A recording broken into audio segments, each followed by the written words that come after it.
Oi, meu nome é Gustavo. Oi, aqui é a Enia e eu vou falar um pouquinho sobre os capítulos 7 e 8 ao longo do vídeo. E eu vou falar sobre o capítulo 5 e 6, começando pelo capítulo 5. O camponês rompe amarras. Modifica-se a situação do camponês, que começa a ser dono de terra, novo regime de trabalho e as revoltas camponesas. Vamos começar sobre a situação do camponês. O crescimento do comércio das cidades foi o que proporcionou a possibilidade de um começo de uma liberdade para os camponeses. Os habitantes das cidades se dividiam entre comércio e indústria, e o camponês somente para suprir a necessidade de alimentar-se. Surge uma nova divisão. Por conta dessa expansão, a divisão fica cidade e campo, sendo que a cidade fica com o foco nas indústrias e no comércio, enquanto o campo tenta suprir a necessidade, que antes era uma necessidade de todos de produzir seu próprio alimento. O campo fica voltado para a produção para todos, inclusive aqueles que largaram o campo para produzir objetos e coisas de outras necessidades extras que foram surgindo com o tempo. Surge então a necessidade da liberdade dos camponeses, onde quem conseguisse produzir mais, logo juntava mais dinheiro e conseguia o que era necessário para pagar a tal taxa. Após o pagamento da taxa, o servo lhe concedia um documento que declarava que foi paga a taxa e o terreno era de propriedade do trabalhador. A Igreja sempre se posicionando contra a emancipação dos trabalhadores, pois ela tinha grande força perante o clero.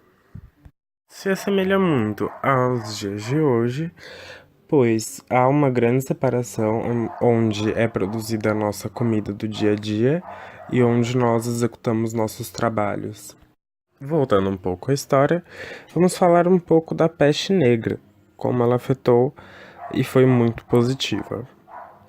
A peste negra foi um grande fator de liberdade dos camponeses. Como muitos morriam, a mão de obra ficava mais cara e os trabalhadores que sabiam disso se aproveitaram dessa situação para juntar dinheiro para se emancipar. Como disse o livro, o trabalho do camponês valia mais do que nunca. Com isso, houve um conflito, pois a maioria já conseguia pagar a sua própria liberdade, conseguir seu terreno próprio. Então, houve queima de arquivo e de propriedades, assassinato de camponeses ou de seus opressores, execuções legais de camponeses.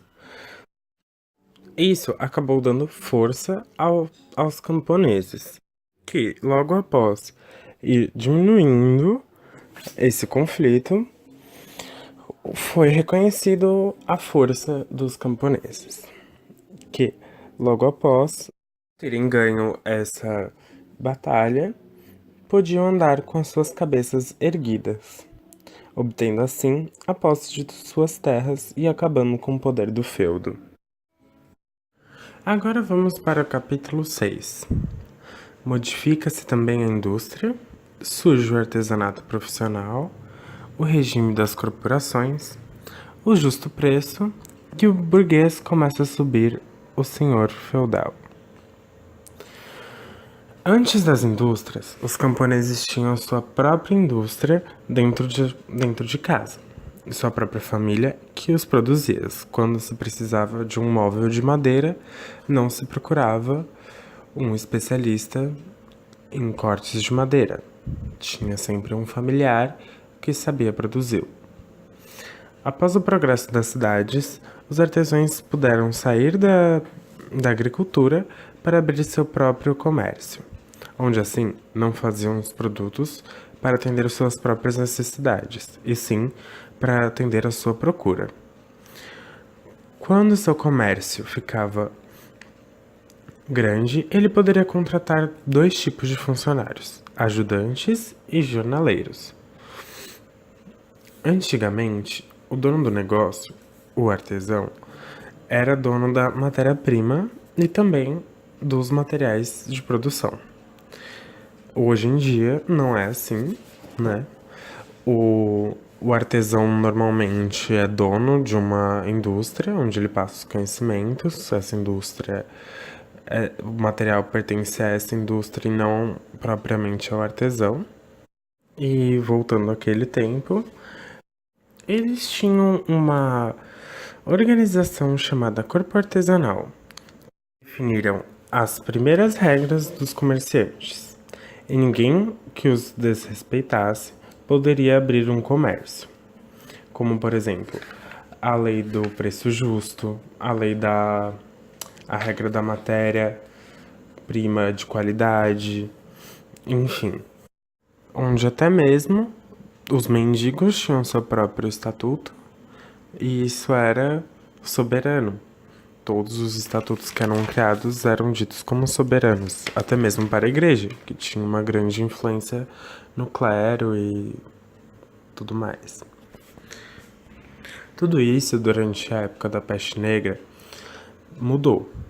Foram se criando leis para impedir o aumento de emancipados. Ou seja, criaram-se leis para evitar que cobrassem mais pela mão de obra, que era o dinheiro necessário para ser emancipado, dificultando os comerciantes também. Depois desse período da Peste Negra, acabou enfraquecendo as corporações, principalmente a corporação dos comerciários. E as cidades haviam sido retomadas, de certa forma, pelos reis ou outros superiores, que conseguiram retomar o poder sobre as cidades pequenas que tinham seu comércio dominante. Aqui é a Enya e eu vou falar um pouco sobre o capítulo 7, que foi intitulado de Aí Vem o Rei. Dentro desse capítulo, fica clara a necessidade de compreensão sobre o processo de centralização política e de consequente formação dos estados nacionais modernos dentro do contexto econômico daquela época.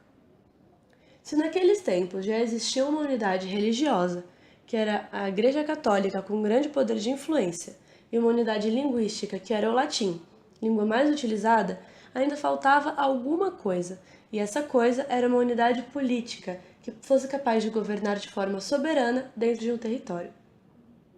A centralização político-administrativa da Europa teve início a partir do século XV e teve como causa a ascensão de uma classe média burguesa que pedia ordem e segurança para garantir suas atividades econômicas e a proteção de sua propriedade. Por isso, foi preciso colocar em ordem o caos feudal, que contava com muitos senhores e oferecia risco às atividades comerciais, por causa da falta de estabilidade e de centralização. O rei, que era financiado pela classe média, marchava a passos lentos, monopolizando o poder de mando em si e governando de modo a auxiliar e favorecer aqueles que financiaram seus exércitos e suas campanhas. Durante aquele período, não houve apenas uma centralização, mas sim várias e em vários campos. Deste modo, acabou surgindo uma moeda única dentro de cada país, substituindo a confusão monetária que tanto atrapalhava o comércio. Criou-se também o monopólio da cobrança de impostos pertencente ao rei. Vale lembrar que os impostos serviam para nutrir o poder real em seu processo de consolidação e manutenção. Além disso, criou-se também o monopólio de dizer o direito, isso é, o monismo jurídico, no qual o Estado considera a si mesmo a única fonte legítima do direito, substituindo a pluralidade de critérios e normas empregadas pelo direito consuetudinário dos senhores feudais. Nesse processo de centralização, a autoridade real será impelida contra a clerical da Igreja Católica, que foi desacreditada por muitos por sua hipocrisia, e também perdeu bastante influência após as reformas protestantes. Além disso, fica claro que dentro do novo sistema político-administrativo, a burguesia ocupará cargos burocráticos. Embora não tenha se quebrado a hegemonia do sangue real, percebemos gradual enfraquecimento da nobreza, com consequente elevação do poder burguês. Agora eu vou falar um pouco sobre o capítulo 8, que foi intitulado de Homem Rico.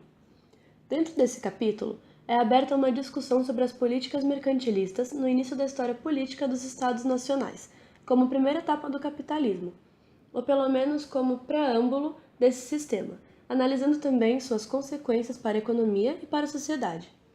Na tentativa de manter o ouro e a prata nos cofres públicos a fim de melhorar a estrutura do comércio, o rei diminui a quantidade desses metais em cada moeda, o que ocasiona sua desvalorização. Com isso, os preços sobem, gerando lucros temporários para o rei e ao mesmo tempo que prejudica o padrão de consumo já debilitado dos pobres. A moeda, nessa época, possuía valor monetário flutuante ou variável.